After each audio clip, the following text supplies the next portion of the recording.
Hello, Shemai.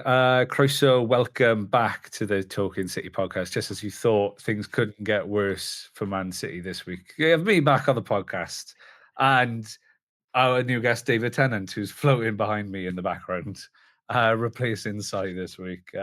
Obviously, here we're with Joe Bray. We're going to talk about all things what went wrong with Real Madrid and the preview of the upcoming game for Liverpool on the weekend. I think it's Saturday or Sunday. I'm not sure Sunday. which day. Yeah, Sunday. I keep getting confused because the other team in red that are playing on Saturday is Wales are playing Ireland at the Six Nations. So all my focus is on that big game there. But yeah, Champions League time. Yeah, that was a bit. Yeah, 3-1 out. Well, given Jeez. the fella behind you at City, wish he could go back in time and just do things a little bit differently. But it was, Eh, I mean, I went to the open training on the day before, and the big news was Grealish is back, Diaz is back, Ake is back, and Erling Haaland is there. We saw that he had a knee problem or an issue that was played down against Newcastle, and then he's there, and then he travels, and you think, great, he's Erling Haaland's there. If City are going to have any chance of turning this tie around, it will heavily involve Erling Haaland.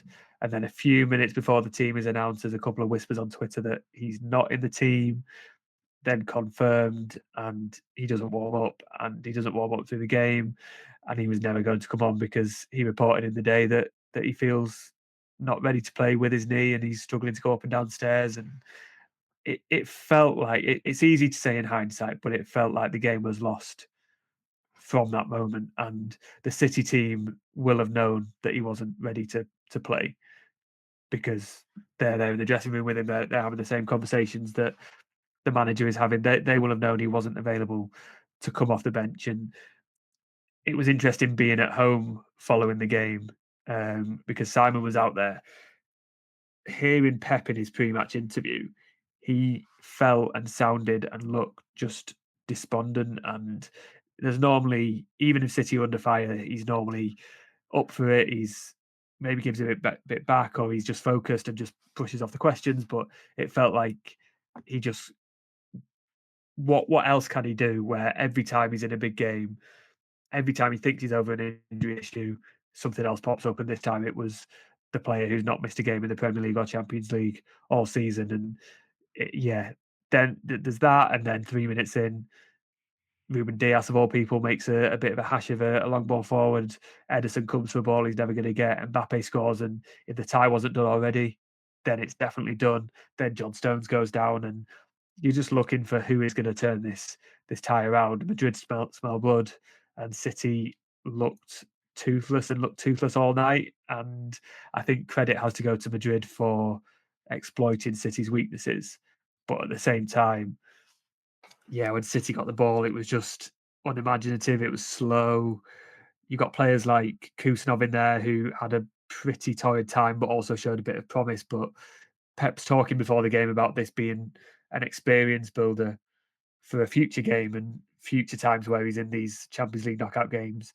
Not even he's going to do well today and he's going to help us through to the next round. It was he's probably going to struggle here, but he'll be better for it in the future. And that was, yeah, it was a bit of a telltale sign. And you got Ilkay Gundogan in there, who we know is a good player, but is getting slower by the game and is struggling this season. And it felt like they were never going to do it. And by full time, the gap between Madrid and City nowadays was completely exposed. And it feels like that's widened dramatically this season. And I mean, you've got to look at who they didn't have. They didn't have Rodri, they didn't have Haaland, no Akanji, no De Bruyne for different reasons, but it was not a good City performance. And there's ways of going out against Real Madrid. There's no shame in going out against Real Madrid, but I think the manner of that defeat was, I think, has just demoralised everybody from the players to Guardiola to the fan base, and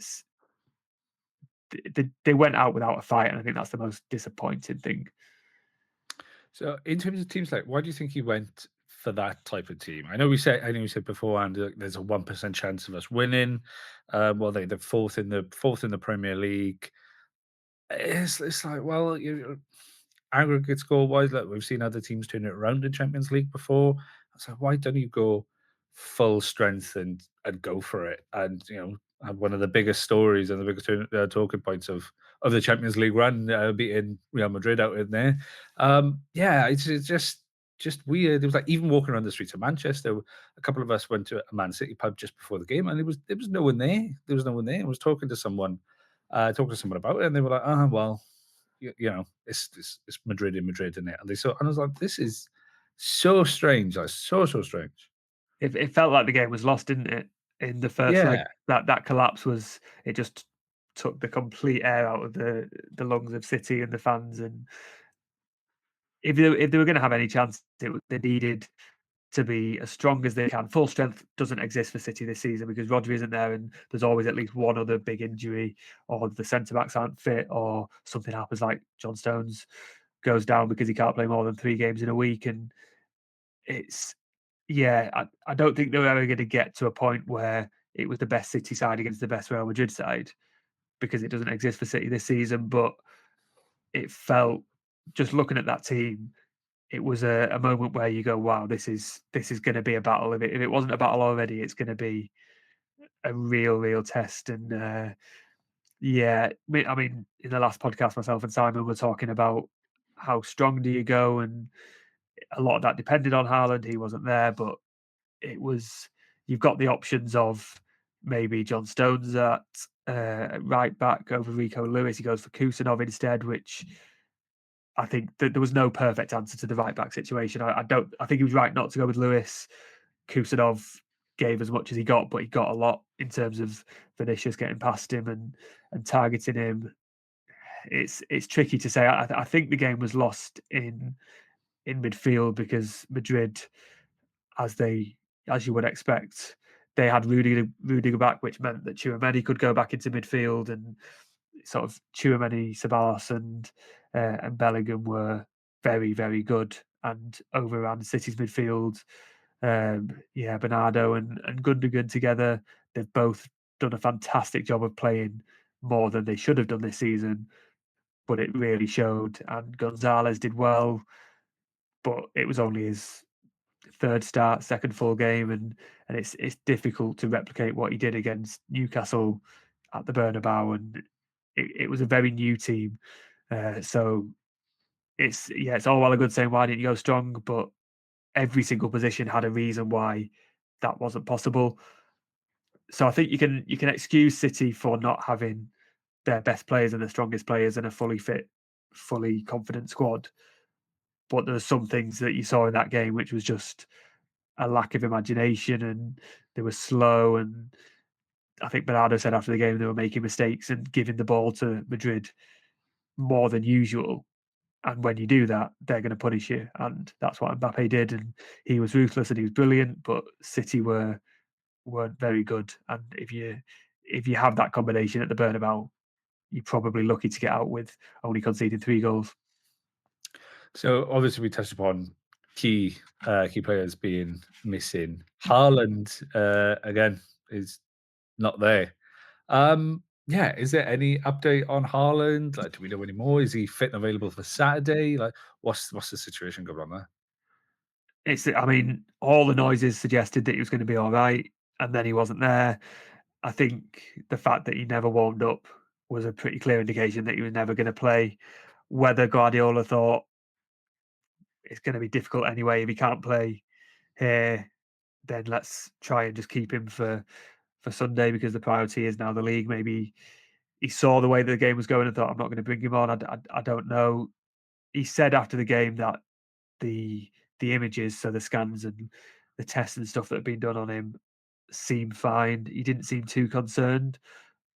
But when someone like Haaland is saying, I can't play in this must-win game at the Bernabeu, he loves to test himself against the best defenders at the biggest clubs. And especially with Real Madrid, there's a story there with Haaland and Madrid. He would not have requested not to play if he wasn't injured. So I think it will be probably a race against time for Liverpool. Guardiola will speak to the media later today on Friday, and I can imagine he will say, "We've got 2 days left. Let's see how he is." Um, he won't want to give Liverpool any indication either way. I don't think so. It will probably be a case of wait and see.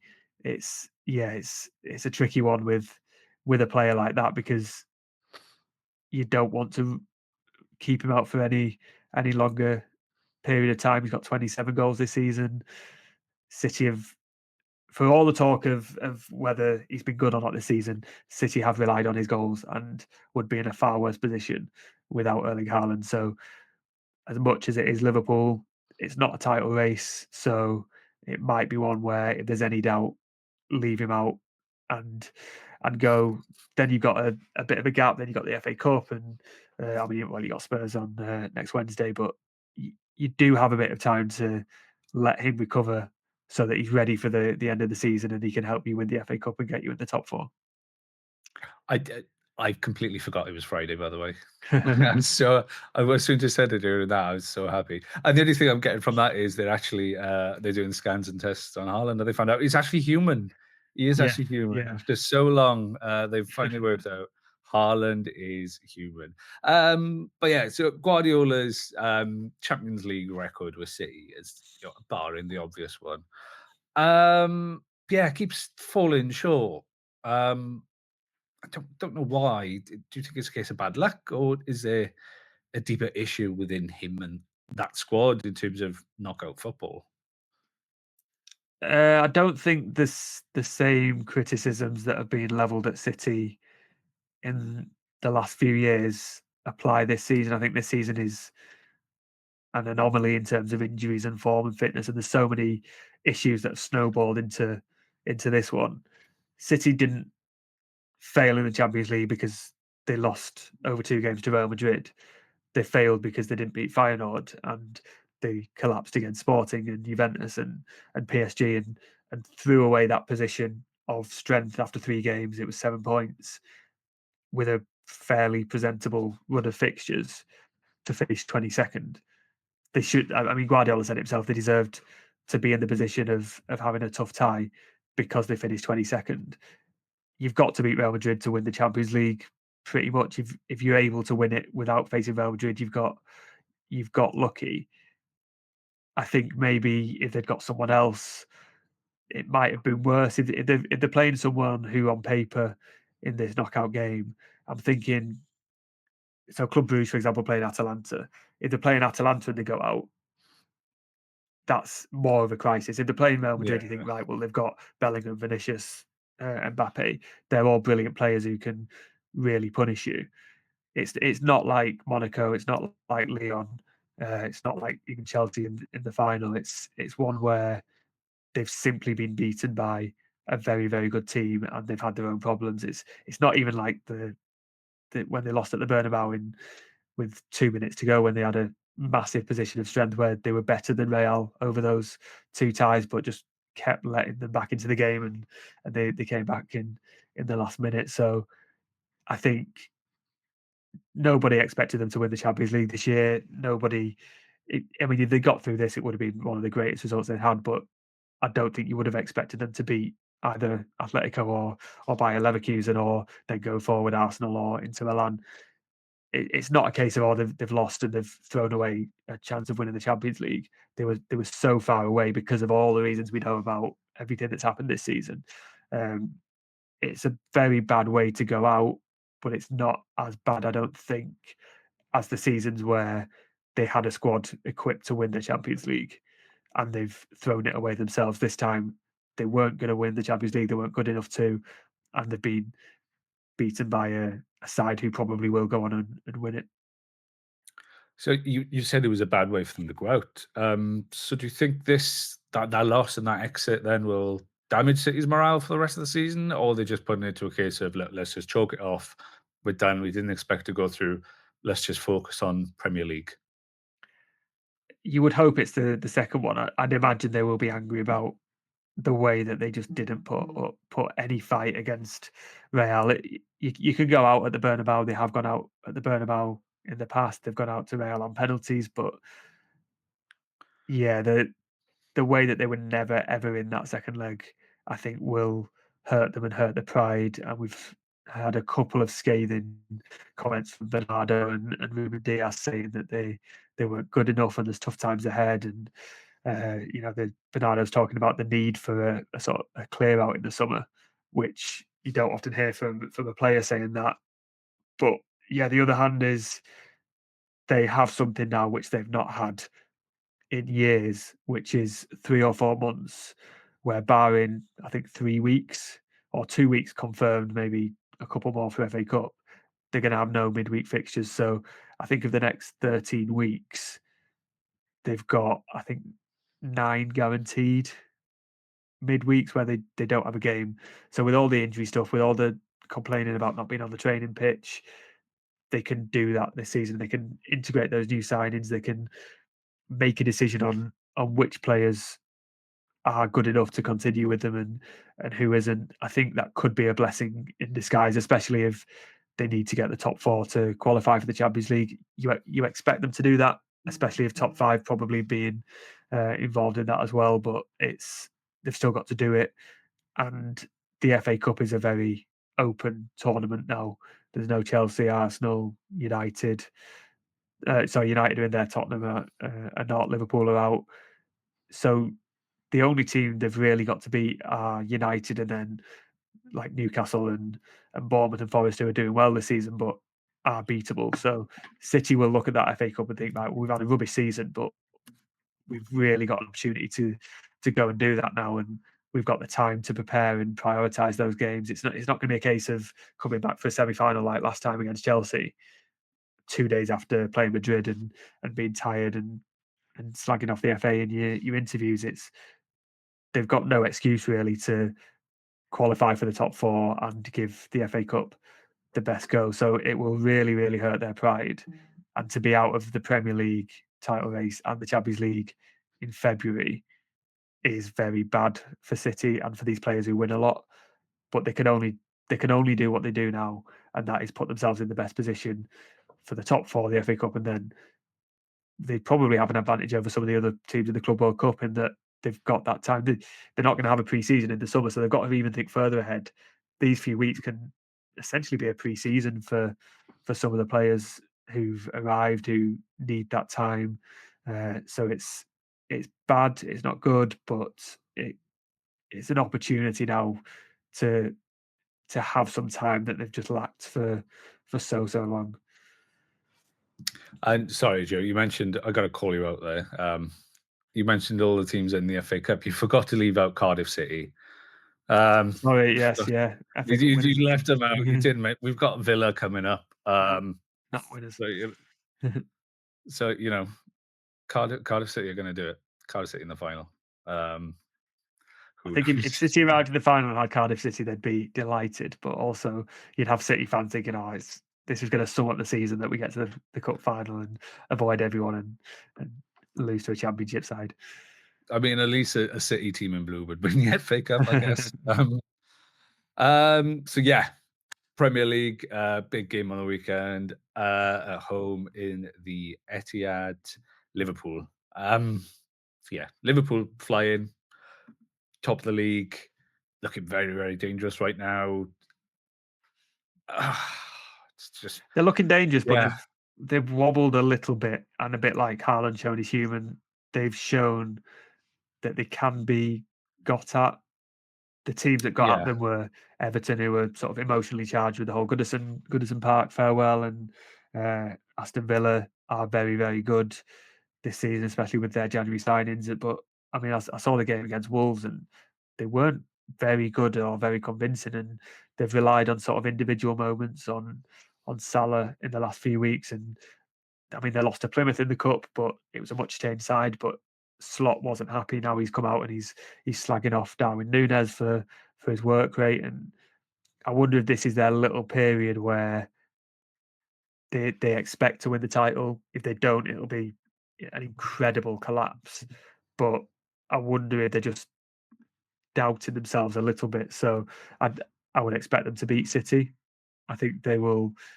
They have enough to sort of make the most of City's weaknesses, especially in defensive, if they need to solve that right back issue again. But City will look at their the Liverpool results recently and think it's not going to be as cut and dry as the past. I've had an email off a betting company saying this is the first time this decade, so in 5 years plus, that City have been underdogs at the Etihad for any game, and they probably like to be in that position because they will see it as they're hurt, but they have, especially if Haaland's back, they have the opportunity to maybe just poke Liverpool and see what happens and really test and say, listen, if you're going to take the title off us, you're going to have to sort of show us and do it. And they're not going to let them do it easily and walk over them again. Which is famous last words. I seem to get every time I predict on here how I think a game's going to go. I get it catastrophically wrong, but I can see the combination of the sort of the pride that City will have had hurt from Madrid and Liverpool being a little bit wobbly, and just the whole dynamic of City being out of the title race. This is the last time they can impact this title race. So I think they will try and do it, even if it's not going to win them the title. They just want to land the punch on Liverpool because they were quite weak at Anfield. So, do you think this could, either which way, be like a season-defining moment for City? Because obviously they've been through the ringer this season. It could be either a big old massive reaction from Madrid, or they just go into their shells and just totally collapse. I don't think it will define the season. I think if they win here, if they lose here, it's not going to change how anyone sort of looks back on what's happened. I think the big turning points have been, and this won't really define whether City get top four or not. And that's the only thing that is at stake for City. It probably won't define whether Liverpool win the title or not. So I think it is just a case of pride, but there are a lot of players who've had that pride chipped away a lot this season in the City squad. So I think they will. I don't know if it's a good thing to face Liverpool directly after what happened in Madrid, but they've got no excuse to. They can't just ease themselves back in or have a day off or think about sort of letting the Champions League sort of hangover carry on into the weekend. It's got to be full effort. Whoever is put out, whoever is fit, whoever is half fit to play half a game, or whatever happens, they've just got to have a go. And if they have a go and don't win, fine. But well, not fine in the eyes of City fans, but they've got to show that they are better than they were in Madrid. And I think Liverpool is a good opportunity to do that. So, speaking of players being fit or half fit, Kevin De Bruyne, um, yeah, it didn't play out in Madrid.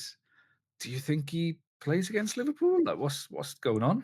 I've got no idea what's happening with De Bruyne. I think that's something that might come up in the press conference because he didn't play against Newcastle, and you're thinking, right, well, that's because he's getting older a bit and his fitness is well documented, and that's to save him for Real Madrid. And then you hear that Haaland isn't in the squad, and you think, well, at least you've got De Bruyne. He's not been great this season, but when he's good, he is still the best footballer City have.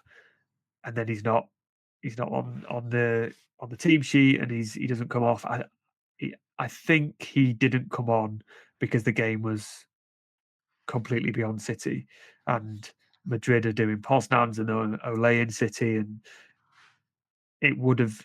I think it was a mark of respect in a funny sort of way to not throw him in. And as he was coming back from his injury, there were a few times where he was thrown on when City were 2 or 3 down, and he had to sort of go through the motions. But yeah, watching TNT Sports, you've got Rio Ferdinand not laughing, but sort of commenting that De Bruyne, of all people, is having to do his post-match rundowns on the pitch behind them. And it felt like, I mean, if he doesn't get a new contract, I don't know if it's leaning that way, but he, if you're not playing him in Madrid in a game like that, then the arguments for keeping him are going down. And his fitness is an issue. His performances haven't been as great. So if you're not playing him in this game, when are you playing him basically? And if he stays past this season, it won't be as a major player. It will be as a ma- sort of a rotation player and p- choosing your moments when you play him. But I wonder what Guardiola thinks about those moments and when exactly is right to play him, because I would have thought that Real Madrid would be the perfect moment of the games to come up. If you need a miracle, he is a miracle worker, and two of his best performances in a City shirt have come at that ground.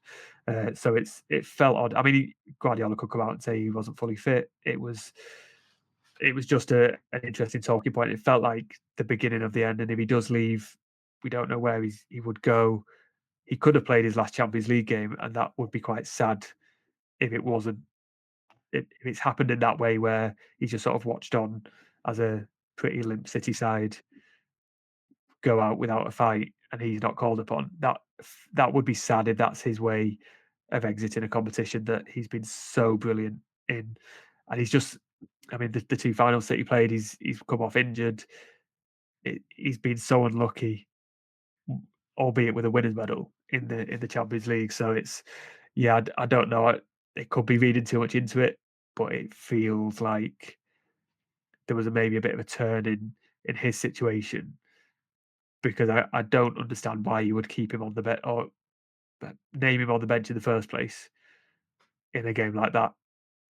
Even given how he's been playing this season and the way that City played, I think he could have done better than one or two of those midfielders as well. It also makes me quite sad as well. You said he was getting on a bit, and he's 33. He's like a couple of years older than me, and I was like, oh, in terms of football, I'd be an old man right now. Jesus Christ.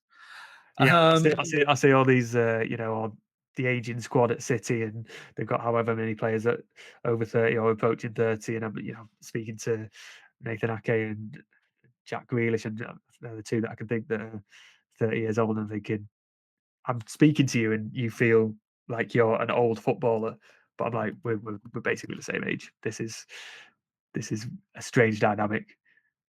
yeah, I found it really strange. I know the Wales the Wales rugby team just called up a player now, and he's born in 2003. And I was like, Jesus, sounds like that's Well, yeah, I mean, sounds when I like, speak to the youth lads at City, and they're all sort of 17, 18, and I'm like, "Oh, so you're born around what, 2000?" It's like, "Nope, nope, yeah, it's 2000 what, terrifying, 8, isn't it? It's 2007." It's, have to just forget that. Anyway, enough of us being old. Veterans, as you would be called Oh, in the I know. football It's world. my back has gone as well. My knees are going. But speaking of backs and knees going, Haaland, if he's not fit, who you starting? Who Lovely segue there. I mean, it would, you would guess Marmoush. I think yeah.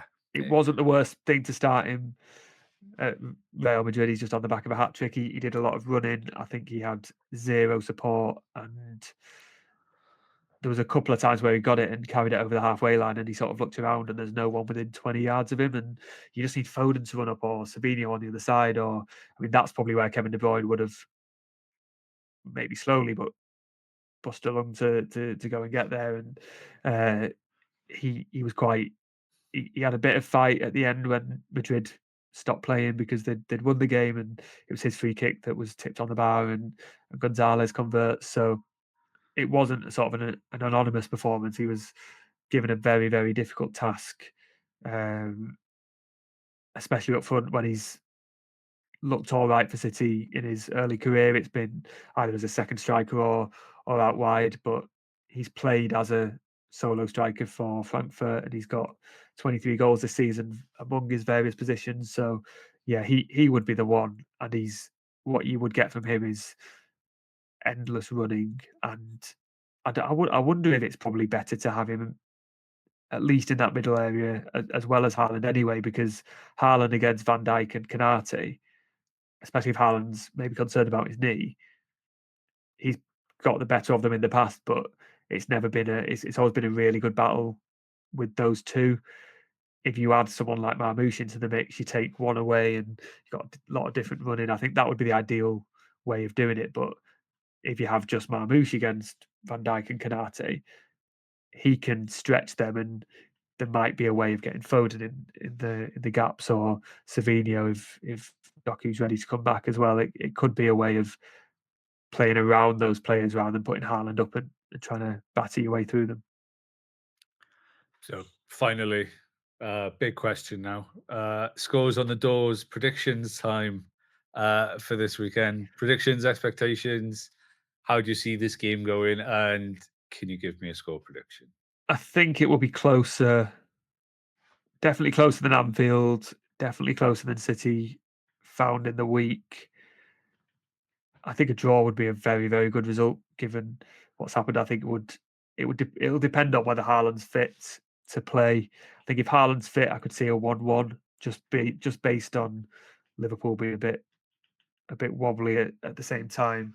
If Haaland isn't fit, probably maybe 2-1 to Liverpool. I think it will be tight, but every time I say it'll be tight, it's a fairly open game, and every time I say it's an open game, it turns out quite tight. So you can get your bets on a 3-0 either way, given that I've Yeah, just said that. I think the last Premier League game I went to was City Liverpool. I think in 2023, I think it was, and that ended. Well, it might be 22. I don't know. Still old age. But that ended in a 2-2 draw as well. And I think roundabout. I'm fancying either a 2-2 draw or City pip it in the last minute 2-1. I think. But yeah, it'll be an I interesting don't game think anyway. it's going to be a classic between these sides, and No, we often get not at all. good games, and they're often a bit more open at the Etihad as well, because City's record at Anfield is not great. But yeah, we often get a bit more unpredictability when City are at home, so they might have to just play into that. But yeah, I think both sides are in a little bit of a dip relative to each other's seasons. So yeah, I'm not expecting uh, a brilliant game, but that might be what City need to fight their way back from Madrid and get something out of the game. I think a point is definitely achievable, and whenever that's achievable, you only need one chance to make it into a 3 points. And I mean, if they got a win over Liverpool, that would be a big statement for all the reasons we've said, but also just to remind City and remind Liverpool that you can take the title, but they're not going to do it without a fight. Oh, what a line to end on, Joe. Cinema. David Tennant couldn't have said it better himself. But yeah, that's it for today. Thank you, Joe, for coming on, giving your insights and your opinions. And please, you going to the presser later? Yes. Yeah, enjoy the presser. I am going to try and hobble around my flat, try and stretch out my knee because I'm getting old. Against Well, you might be needed for Saturday for if Haaland didn't fit. well, I only live around down the corner from the Etihad as well, so just put the blue strip There on you are. away. But yes, thank you for watching. Thank you for listening. Thank you to Joe and David Tennant for popping up in the background. Please do like, comment, subscribe, follow us on YouTube, Spotify, whichever platform you see us on. Please let us know what you think. Do you think City are going to bounce back? How do you think the game's going to go on the weekend? And I will be seeing you on Monday with Mr. Simon Bajkowski. And I said his name right. I'm getting it. I'm doing quite well with that. I'm quite proud of it. But yeah, thank you all and enjoy your weekend. And cheers, Joe.